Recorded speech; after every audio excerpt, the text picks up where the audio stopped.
Oh, sorry. Hello there. It's hello. You caught me when I wasn't really thinking. Hello. It's one of my vlogs. It's Friday, the 23rd of July, 2021, and this is my second vlog for July. The first thing I'd like to say, there's been some very well, not very, but extreme weather patterns. So in some parts of the world, people have got wildfires burning through and causing havoc. In other parts of the world, there are those who are under deep, deep rivers and all sorts of other flooding. My heart goes out to you all. I really pray that most of you are very, very safe, and that whatever country or region you're in, they've got the facilities to help you. So my good wishes and support to everyone. I've got two main questions today because they sort of fall into an area that a lot of you have been asking. So Jenny from Sheffield in the UK, hello Jenny. Do you think it is right that the BBC should pay so-called celebrities such large fees? Okay. For those of you outside of the UK, the BBC is funded through what's called a TV licence, which we are all expected to pay. And some people for political reasons, and other people just because they're grumpy and they don't want to pay a TV licence, sort of go on about the costs of things. The BBC publishes the amount of money paid to celebrities, to artists and to presenters over a certain amount of money. And it's come to light that one person in particular, his name is Gary Lineker, despite accepting a 27% pay cut, has earnings of well over £1 million, and of course this has upset a few people. But there are also some of you out there saying, well, actually £1 million for the job he does is not that much when you take what similar presenters in other parts of the UK and also worldwide get paid for doing a similar job. To the layman, it all seems a bit ridiculous, but as I say, the fees are actually not as great in the big picture of things as people think.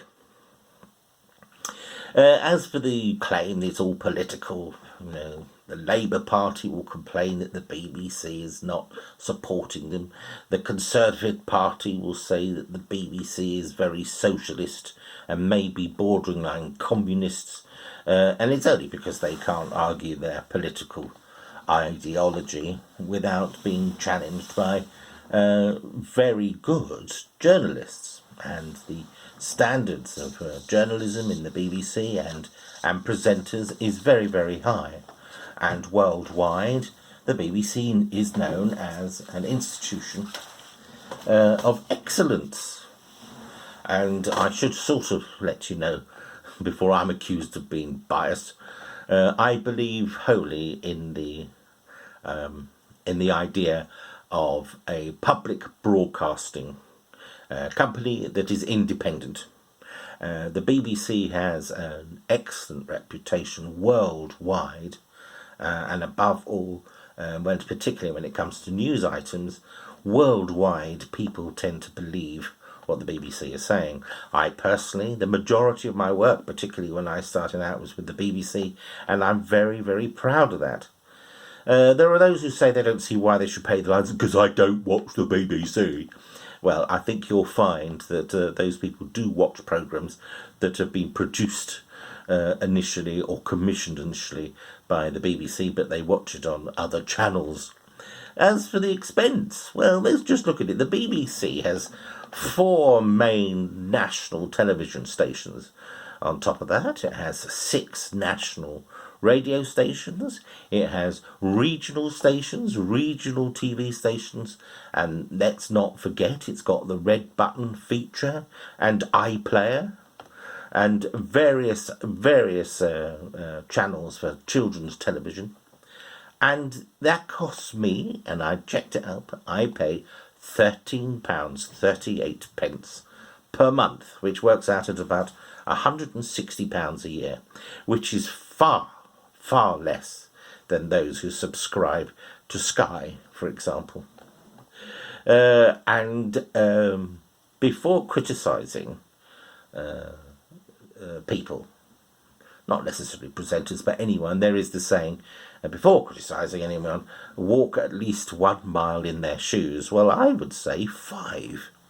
I think the issue with the likes of Gary Lineker, and for those, again, outside our shores, Gary Lineker was the captain of the England football team and in his time. And when he retired from the game, he went into broadcasting, and he now presents the longest-running football programme from the BBC called Match of the Day. He does other things as well, but that's the thing he's most known for. And there are many people that appear to do the job very easily, and that's what they're paid for. It is a very difficult job, regardless of what other people might think, and they are very good at it, and above all, they make it look easy. And it's that which rubs people up the wrong way. Why are they being paid so much money? Anyone can do that job. Well, what I will say is, try it. I've tried doing some sort of presenting on television. It's not that easy, because you've got ears, things to put in your ear, and you've got people talking to you and telling you what camera to look at, and etc., and telling you that a video extract is going to come in 10 seconds, 5 seconds, 3 seconds. But the reason they make it look easy is because they've been trained by the BBC, who are excellent. And I'll just give you examples. Some people might not know these names. But as well as Gary Lineker, of course, there's Alex Jones and Desmond Lynam. Let's have a look. Hugh Edwards, Fiona Bruce, Jermaine Janus, Angela Rippon, the first female newsreader for the BBC, and Moira Stewart, who in my opinion is a very fine presenter. They make it all look so easy. And the reason they're the best is because they're trained by the best. And just a little bit of geekiness, one of the main trainers for the BBC was Peter Purvis, and for Doctor Who fans, he played Stephen Taylor, a companion to the first Doctor, William Hartnell, as well as being a long-running presenter for the children's programme Blue Peter, and he was also the voice of Crufts for many years.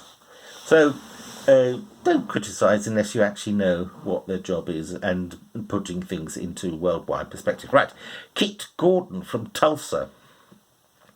I really look forward to your vlogs. They are often full of interesting facts, but sometimes you can be too political. Aren't you afraid of upsetting people? Yes, I'm often criticised for being too political, but the answer is, if you ask me a question, just be prepared for the answer. And those who sort of say I'm biased, or I don't know what I'm talking about, and they start calling me names, and they try to belittle it, is because they've lost their argument. But in the main, I don't set out to be controversial at all. I absolutely enjoy the idea that the likes of Kit and Jenny write in and ask me questions, and so I just give an honest answer. And I think that's what throws some people sometimes, because they're so used to getting mixed messages and incomplete and confusing answers elsewhere. So I say, if you're not prepared to accept my answers, then don't ask the question. I'll give you an example. I upset a very close friend some years ago. We went to visit, and they had a beautiful garden and a beautiful stone wall. And on this occasion, the stone wall had been painted dark green, what I would call racing green. And they were very excited, and they said, so do you like it? And of course I said no, because I didn't. I said, no, it would have been better to be white. It would have made it look more like a Spanish villa. Anyway, the visit was very short thereafter. But that's an example. The example is that people often ask a question expecting you to give a sort of staple answer. I remember my father-in-law one time saying, isn't it so good that inflation is coming down? And this was at a time that all of the utility bills had been increased by about 15 or 20%. So I said, well, if inflation is coming down, why is the electric bill gone up by 15%? Well, the problem I had there was he had no answer, because all he was doing was repeating a mantra that he heard from the golf course. A lot of people don't really think for themselves, which is a thing that I do bang on about. I encourage people, think for yourselves and don't accept everything you're told. Now, if we can go back to the beginning of this vlog, when I mentioned the devastating effects of wildfires and nature's forces, can I just say, looking at the reports and seeing what's going on and the harm, there are two good things. Well, there are two things. Firstly, I absolutely adore the way that at the crisis point, human beings forget everything and help each other. And it really does put into perspective the whinging you get from people today who don't want to wear masks or are anti-vaxxers. They are quite pathetic.